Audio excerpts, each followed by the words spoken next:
اس رات کے جرمٹ میں بے پناہ برکتیں. ویسے تو حدیث شریف میں آتا ہے کہ اس کو طاق راتوں میں، آخری عشرے کی طاق راتوں میں تلاش کرو، لیکن حضرت ابی بن کعب رضی اللہ تعالیٰ عنہ قسم کھایا کرتے تھے کہ مجھ سے قسم لے لو کہ شب قدر جو ہے وہ 27ویں کی رات ہے. حضرت بایزید بستامی فرماتے ہیں میں زندگی میں 2 مرتبہ شب قدر کو پایا ہے اور دونوں مرتبہ 27ویں شب کو ہی پایا ہے. اللہ تعالیٰ جل شانہ ہمیں اس رات کی برکتیں لوٹنے کی توفیق عطا فرمائے. اس کی رحمتیں بازو پھیلائے آواز دیتی ہیں بندے کو کہ کوئی ہے بخشش مانگنے والا، کوئی ہے رزق مانگنے والا، کوئی ہے سوال کرنے والا، میں اس کی جھولیاں بھر.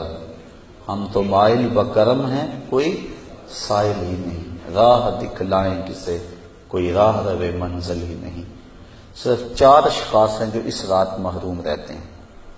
ایک عادی شرابی، شراب کا رسیہ، دوسرا والدین کا نافرمان، تیسرا قاطع الرحم، خون کے رشتوں کو توڑنے والا، اور چوتھا وہ شخص جو سخت دشمنی رکھنے والا ہے.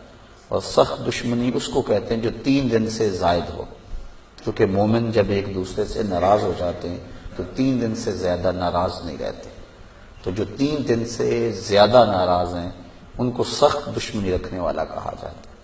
تو اس رات کی جرمٹ میں، اس رات کے حسین لمحوں کے اندر یہ 4 بندے اللہ کی رحمتوں سے محروم رہ جاتے ہیں. اگر توبہ کر لیں تو اللہ تعالیٰ جل شانہ اس رات کا حصہ ان کو بھی عطا فرما دے گا. اس کو توبہ و انابت کی رات بھی کہا جاتا ہے. جب انسان جاگتا ہے اس رات میں تو اللہ تعالیٰ جل شانہ ما قبل کے سارے گناہوں کو معاف فرما دیتا ہے.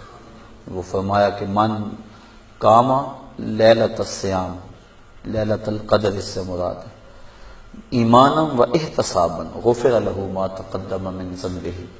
جس نے لیلۃ القدر کو قیام کیا اللہ تعالیٰ اس کے پچھلے سارے گناہوں کو معاف فرما دیتا. فرمایا کہ التائب من الذنب کمن لا ذنب لہ والمستغفر من الذنب وہو مقیم علیہ کالمستہزی بربہ.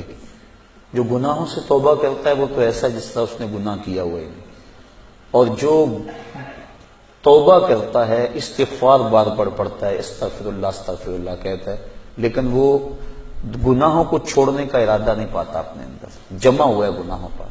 کہا کل مستہزی بربہ، وہ اپنے رب سے مذاق کرنے والا ہے کہ جس پر استغفار کر رہا ہے اس کو تو چھوڑ ہی نہیں رہا، اس کا تو ارادہ ہی نہیں کر رہا کہ میں نے اس کو چھوڑنا ہے، تو وہ تمسخر کرنے والا کہلاتا ہے.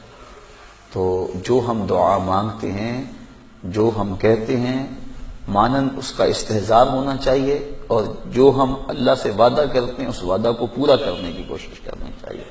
انسان کے توبہ سے گناہ مٹ جاتے ہیں استغفار پڑھنے سے، عفو و کرم کا مطالبہ کرنے سے، اور اگر گناہ نہ بھی ہوں تو اللہ تعالیٰ درجے بلند فرما دیتا ہے.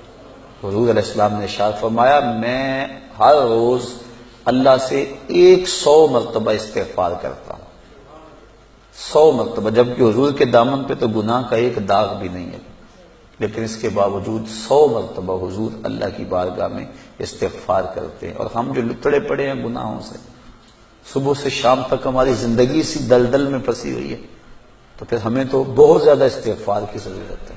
تو اللہ نے یہ مجھے اور آپ کو توفیق عطا فرمائی اور امت کو یہ مزاج عطا کر دیا کہ وہ جتنے مرضی گناہ گار ہوں شب قدر کو تو جاگنے کا معمول بن گیا ہے. اور کئیوں کو الحمدللہ توبہ بھی نصیب ہوتی ہے، پکی توبہ، کہ مختصر سی زندگی ہے، پتہ نہیں کب سانسوں کی مالا ٹوٹ جائے اور ہم موت کی آغوش میں چلے جائیں، پھر کوئی حجت باقی نہ رہے. مجھے اور آپ کو اپنی اصلاح کے لیے کوشش کرنی چاہیے. ذکر فکر میں آج کی رات ہم گزاریں گے اور بوقت سحر تک آپ یہاں موجود رہیں. آپ کے لیے انشاءاللہ العزیز سحری کا انتظام بھی کیا گیا ہے. تو اللہ تعالیٰ جل شانہ ہم سب کو اپنے قرب کی راہیں عطا کر دے اور ہمارے لیے عمل آسان کر دے.